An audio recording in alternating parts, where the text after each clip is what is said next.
Hello and welcome to an interview with a series of interviews with writers and authors whose works, books, literature, media all have a sole focus or heavy interest on social care topics. The first author that I have the pleasure of interviewing today is Alex Winstanley, an award-winning social entrepreneur and best-selling author. Alex also has years of experience with teaching and caring, which inspired him to found the not-for-profit organisation Happy Smiles Training CIC. Good morning, Alex, and welcome. How are you?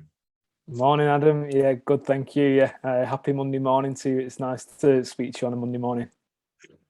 Now, Alex, I tried my best to do an introduction for you, but do you want to give us a brief introduction and a background to how you got started and how it led you here? Yeah, so you just nailed it there, Adam. So my background was in teaching. I'd always wanted to be a teacher from being in sort of high school. I wanted to be a PE teacher, to my mum's disgust. Hated PE teachers, but that's what I wanted to do. I recently got into sport myself. It absolutely changed my life, to be honest. A lot of sort of values and stuff that I take from sport, I implement in my life. So yeah, so that's what I wanted to do. Became a PE teacher, but at the same time, when I was sort of about 18, 19, fell into becoming a personal assistant, and that's what we call it locally, or a carer. People would recognise that term, but yeah, I just fell into this job, and I was just quickly like, how is this even a job? Why is everyone not doing this? It was that part-time, supporting someone at the weekend, going to the cinemas, things like that. And I couldn't believe I was getting paid for it to go and watch Marvel movies and stuff. It was amazing. And yeah, it taught me a lot. And that stuck. So throughout my whole teaching career and ever since, I've always done that part-time up until, as you said, so a few years in, so to my teaching career, I think I've done 5 years, and I love teaching, but there's also elements that I probably didn't like as much. At the same time, I'd also done a dissertation in SEN and inclusion, and then I'd also done my master's in the same thing as well. So my career was already going down that path, and I did my Senko award in my school and did some work as a Senko, an assistant Senko, and then I just realised that that's really where my path was taking me. Very, very, very, very passionate about diversity and inclusion, and particularly around inclusion for disabled people. And that's, like I say, where that was taking me. And it was a part-time care work that influenced that heavily. And that's what led to me leaving my job in 2019 and setting up Happy Smiles Training as a not-for-profit organisation led by disabled people. Fantastic. Now, for those who are watching and listening who are thinking, well, this is something I actually want to do. I can see myself in this. I can do this. Could you just give us a sort of introduction to Senko? What is Senko so people are fully aware? Yeah. So Special Educational Needs Coordinator. It was a role that when I learned about it during my teacher training and stuff like that, I very quickly thought, you know what, this would be great to do. As much as I love PE teaching, and I could influence children and young people, particularly through my teaching alone, I found that a Senko role, I could really get my teeth into supporting people who I felt my skill set really suited, and my passions, where my passion really lied.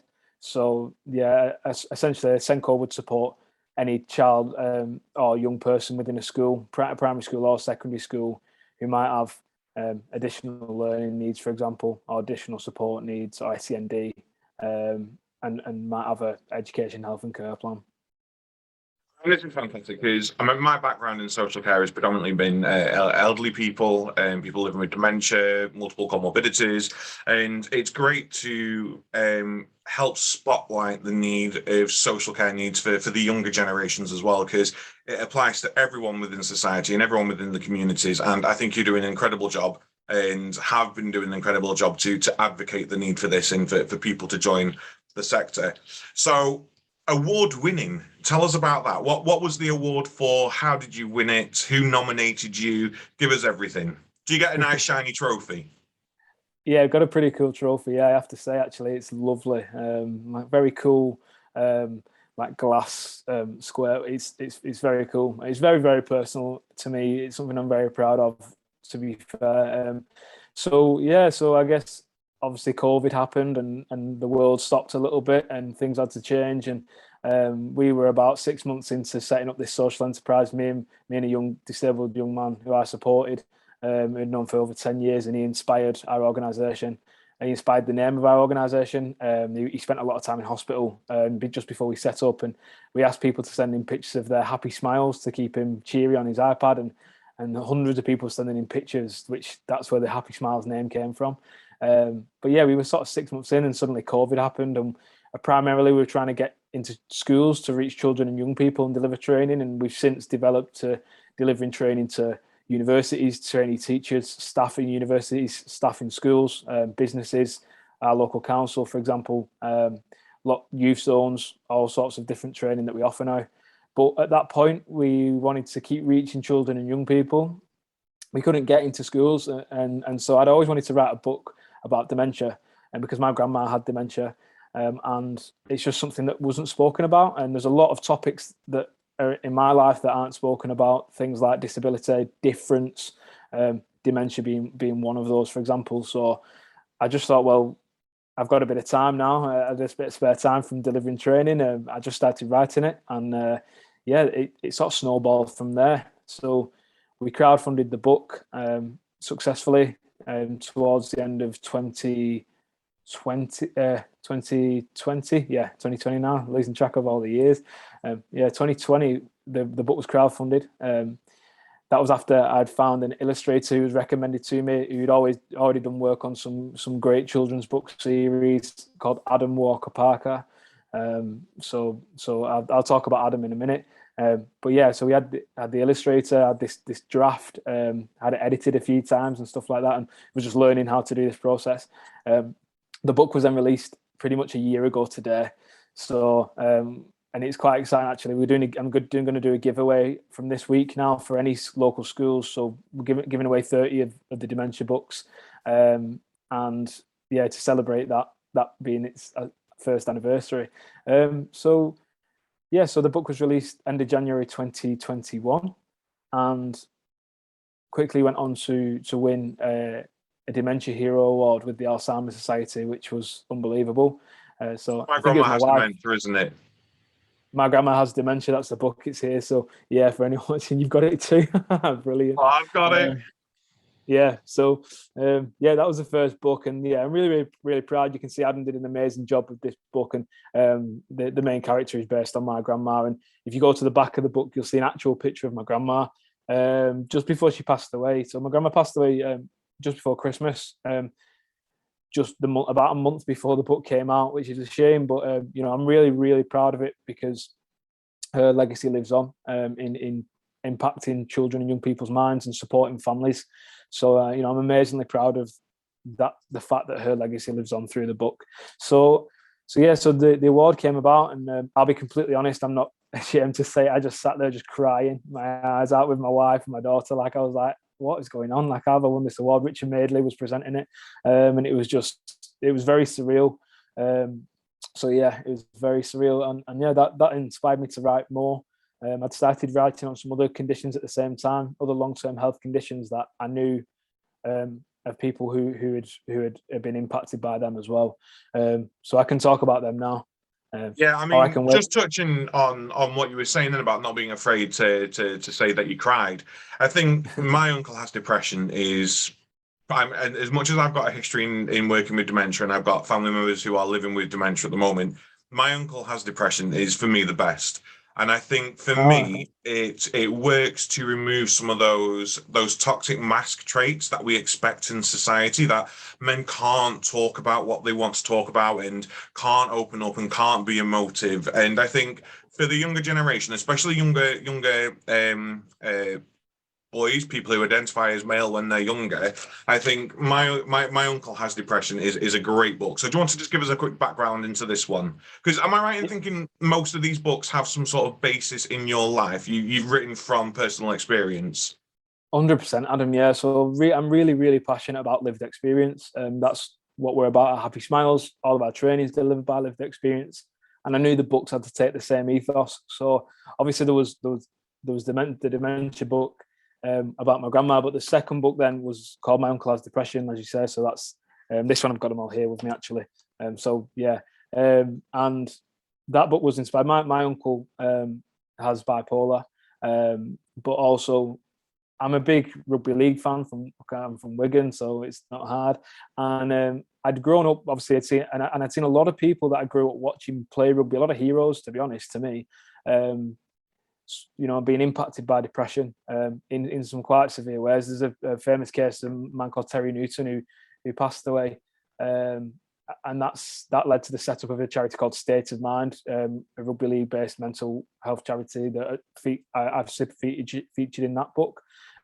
Because all the books have different charities or social enterprises or good causes featured, just in case someone wants to be sort of referred to them for extra support.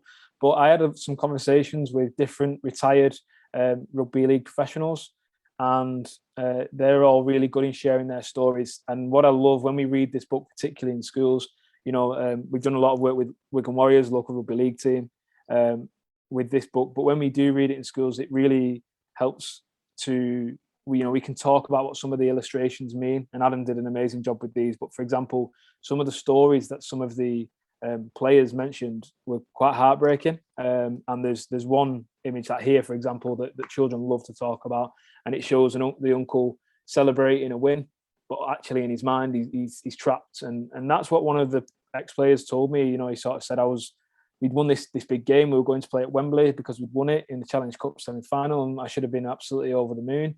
But I was walking around the pitch at the end, and I was just thinking, really sort of dark thoughts in my mind. And I thought, well, we had to try and capture that. So yeah, I'm glad you picked up on that. Obviously, personally, my grandma has dementia is always going to be my favourite, but I do love that and the others. So there was that book that led to. There was also my cousin has Tourette's. My cousin does have Tourette's, and I'd seen the impact that I'd had on him growing up, and I wanted to again try and capture that. My brother has cancer. My brother had cancer as well, and a friend who passed away from cancer. So again, just trying to capture that and capture certain topics like dealing with death and talking about cancer again, which isn't spoken about. And then the most recent one was my child has cerebral palsy, which I love because the front cover, for example, it features all real people, all local children, young people, and young adults who I know. And Hayden is on the middle there with his mum. And, we set up Happy Smiles together, very, very close relationship with his family.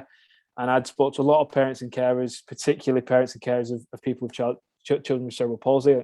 And just hearing over a long period of time, sort of nearly 10 years, of the struggles that they face for lots of different reasons, even right now, even this weekend. I could tell you some stories just from this weekend, but we wanted to try and capture some of those as well. So yeah, all inspired by real people. So, they are absolutely fantastic, Alex. Absolutely wonderful. And just to touch upon the illustrations, you've just drawn our attention to the front cover of My Child Has Cerebral Palsy. How did you go about working with the illustrator? What was the inspiration for the style of the artwork? Because they are super colourful and really inviting and perfect for a children's book. So what were the conversations you had around illustration?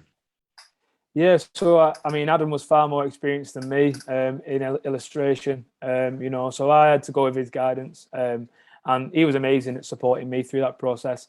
And he had his own style, and sort of as these books started and went along, he sort of changed and tweaked that a little bit. I know he sort of developed his own style as we went along, but he'd already illustrated, a lot of different children's books and series, and they're just, like I say, extremely colourful and engaging. And I thought, well, how can we get sort of difficult to speak about topics like cancer, like depression, across in that way? So yeah, perfect person to work with, absolutely lovely person. And amazingly dedicated to get putting topics like this into the minds of children and young people. So yeah, he's fantastic, and hopefully, fingers crossed. Adam's since signed with an agency, and he's doing really well. We were supposed to be working on some more stuff, but because he signed with an agency and I signed with a publisher late last year, that's put things on hold a little bit. But hopefully, we'll be able to do something again in the future. Congratulations on your publisher signing. I smell a multiple book deal coming on, but we'll get on to what's coming in the future shortly. So I really just want to talk about these books a bit more, because I think there's more to be said about the impact that these can have on the development and the spiritual journey, really, for the children reading them. So, for example, my brother has cancer. So the brother, spoilers, survives at the end of the book, which is fantastic news. But there's a character in the book who sadly loses their battle with cancer. So was there a long decision? How easy was it for you to include the notion of death in this children's book? Was it something that you put in then took out, or was it something that you were adamant had to stay in that story? Yeah, great question. It went in early on, and then I discussed it with Adam how we would get that across, particularly, and he did a great job. And I'll try and show viewers in particular and try and explain it. But he did a great job of doing that. There was a character that he featured, sort of in the background of the book, who then you can, for example, just showing you the spread now. The way that we talk about it, the way that Adam illustrated it was releasing balloons, like remembrance balloons. So we didn't want it to be like a funeral or anything like that. But it certainly touches on that element of remembering people. And the family of the person, the character who passes away, are seen earlier in the book. So there's some sort of nods to the fact that that's his family. But what I love about this particularly is that, as I say, a friend of mine passed away 2016 now, from cancer unexpectedly, very, very quickly. And his wife, so his name was Will, his wife and dad and family have included some quotes. So in the balloons on the page, these are actual quotes and little messages from Will's family, which is again something that's I'm really proud to have been able to include. So yeah, we had those conversations, but we felt it was really important to include that because everyone's journey with cancer is different. And whilst these are generally based around maybe one person's, a couple of people's journeys, we wanted to try and represent people from as many different aspects as possible. Representation is a huge thing within these books because you can't turn a page for seeing diversity, and it's absolutely wonderful. So how important was it for you that because you're a parent yourself, aren't you, Alex? Yep. So how important was it for you that children reading these books could see themselves reflected, could see themselves in these pages and could see themselves being represented? How was that something that came late on, or when you sat down pen to paper for the first time, did you think this needs to be something that needs to happen? Yeah, majorly important. Number one for me that we showcase inclusion and diversity to the max. I mean, the way that I worked particularly with Adam was I would suggest what I maybe wanted to see, and he would suggest some ideas and come back and forth, and he would always make whatever I thought of way better. But yeah, I mean, one of the prime examples of that was really early on with the Dementia book, and again, I'll try and explain it for listeners, but was the fact that I knew that we were going to have a doctor in the book. I knew that couldn't be, for example, a white male doctor. We had to try and showcase people from different backgrounds. And sometimes we did that in a way that wasn't always realistic. So, for example, the care home scene in the Dementia book, which is one of my favourites. I mean, my grandma's care home, Windsor House, were amazing. She had two of the best years of her life there, full of activities and stimulus, and everything was amazing. Within that scene, though, there are children running about and stuff, and people from a lot of different backgrounds. Whereas I'm from Wigan, for example, you probably see a care home full of older white people, for example. But we had to make sure that we at least tried to represent as many people as possible, whilst also with that scene particularly showing children and young people that care homes aren't necessarily scary places, and they shouldn't be. And I was seeing a lot of negative stories in the press around care homes and in the media, particularly with COVID, and rightfully so. We can't be having poor care provision. It isn't right, and it needs to be highlighted. But also, I wanted to try and say, look, they're not all scary places. Care homes, they're not all bad places. There are some amazing care homes and amazing care home staff, for example. So that's what I wanted to get across with that, whilst really representing people from lots of different backgrounds. That's something that I think needs to be discussed. So as much as these books are important to raise the awareness of social care issues with children, they're also helping to educate our future caring generation. So we do have an aging workforce, especially within social care, and we do need the younger generations to get on board really with seeing social care as a career choice. So, do you think these books is there something in when you're writing these you think actually if I include these professions in there, it's showcasing a career pathway? Where does this passion for highlighting the care sector in these books come from to the children? I think it's just trying to get children and young people to see that things can be different. There's lots of opportunities out there, and for example, within social care, as I said before, I fell into my job and just couldn't understand why lots of other people, everyone wasn't doing it. We do monthly training with local personal assistants, local carers at Happy Smiles, and one of the things we talk about a lot within that is the support, is supporting local carers to be recognised. A lot of the time, particularly within social care, you're not registered with as an NHS professional, for example, so you might not always get the same recognition that you deserve. So it's just about trying to take every opportunity to show children and young people that they're amazing, particularly social care workers, health and social care workers. But yeah, in terms of a caring profession, there's so many opportunities out there, that I think, if the right people come along, you can make a real difference to someone's life as well.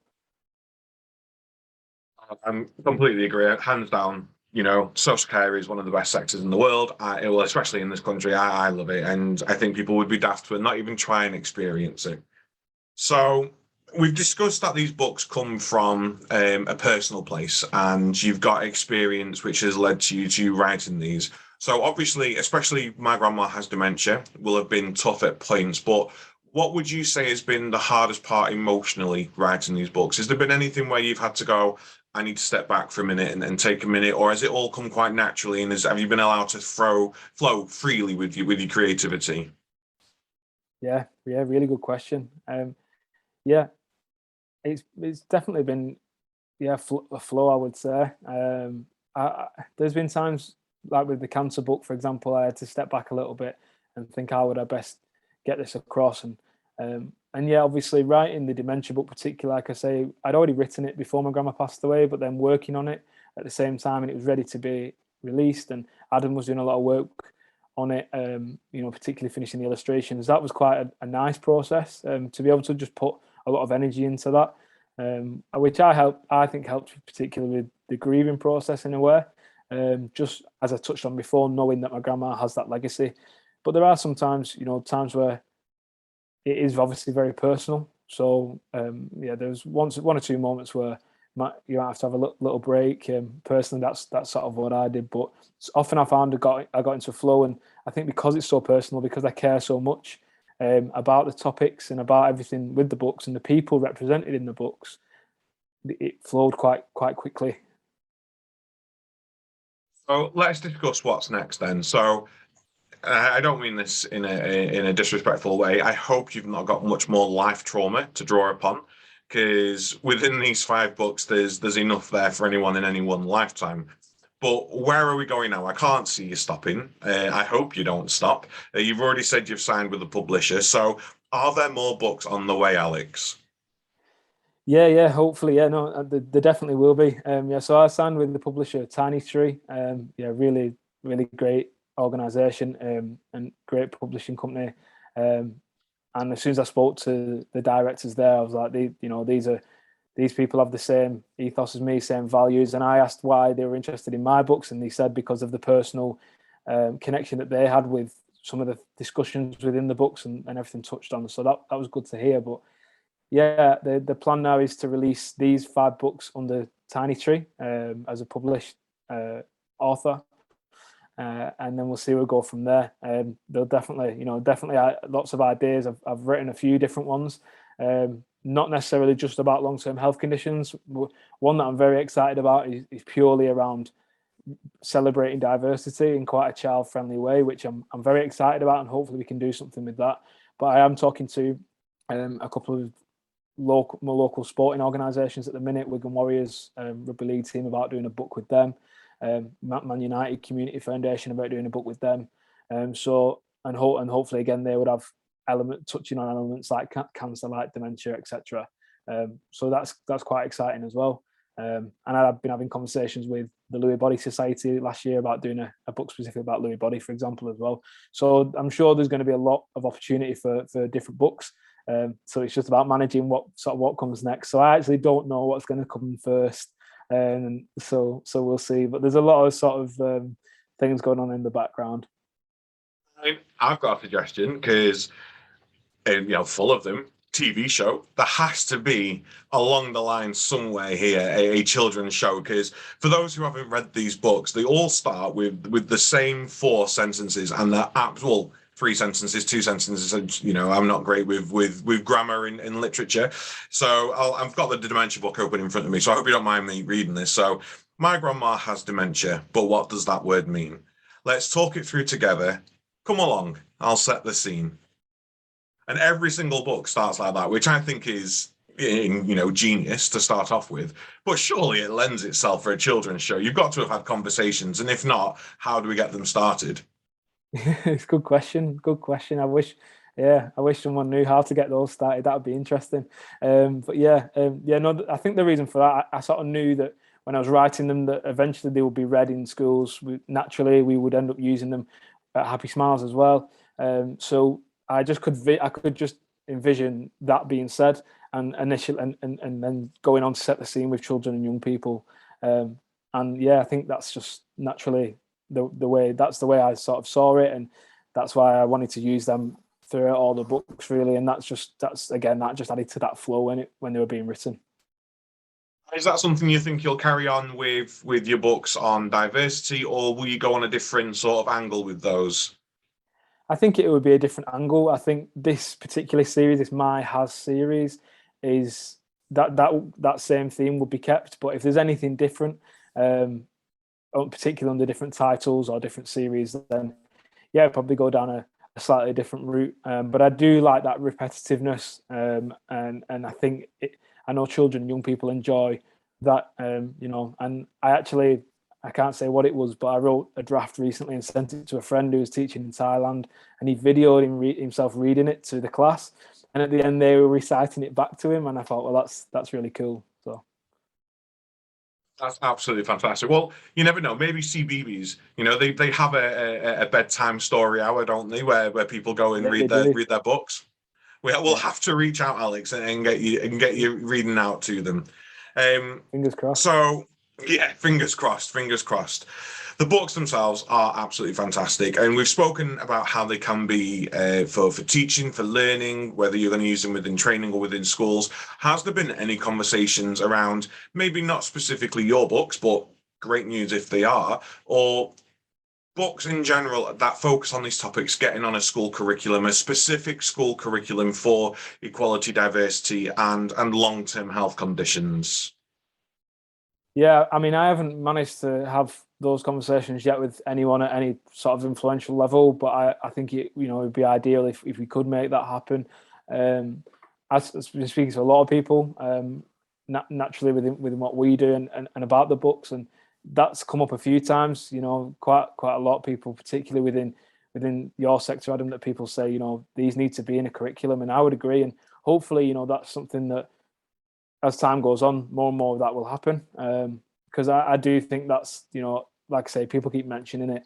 So fingers crossed again, hopefully that's something that can happen in the future. That'd be amazing, particularly from someone who's been a teacher. That's absolutely fantastic. And I think anyone who's watching this is probably going to go and buy them now. So where can they get these books, Alex? Yeah, so all the books are available on Amazon worldwide. However, if you go to www.happysmilestraining.co.uk, and there's a little section that says our books, and we can get them cheaper. So we can sell them to everyone for cheaper as well. So but I mean, Amazon's great because the money comes straight directly through to Happy Smiles. But at the same time, people can buy it directly through us in a bundle as well. Fantastic. Now I'm going to put you on the spot because I always like on the spot answers. 3 top tips for anyone who is thinking about using their life experience to write a book or write a children's book, because I think people think it's incredibly easy to sit down and write a book or a children's book. I've tried a number of times and I can't do it. So Alex, published author, 5 books already available. What are your 3 top tips for anyone wanting to write a children's book? Yeah, well, so number one, I would say write about something that you're passionate about. That's how it comes much more easily, I would say. Number 2, if you can include some lived experience in there, that's fantastic. You know, I go on all the time about how important lived experience is, and people are experts with their own lived experience. So, you know, it's important that we hear from as many different people with lived experience as possible. Number 3, just give it a go. Just do it, because that's the only way you'll get started. And I just started doing it, and I honestly didn't think it would get to this. I really didn't. So, yeah, it's not. There was never an expectation to sort of make any money from it. The children's books, as people have told me for a long time now, you don't make any money from, but it's just about, it gives you the opportunity to have a platform to make a difference. And yeah, obviously, you know, that's something I'm very passionate about. So yeah, if you're thinking about it, just do it, see what happens. Honestly, thank you so much for joining us today, Alex. You're an absolute inspiration, not just to myself in the sector, but children around the country. So for everyone watching, this has been our first in a series of interviews, and this has been an interview with Alex Winstanley. So thank you very much for joining us, and keep your eyes peeled, ready for our next an interview with. Take care.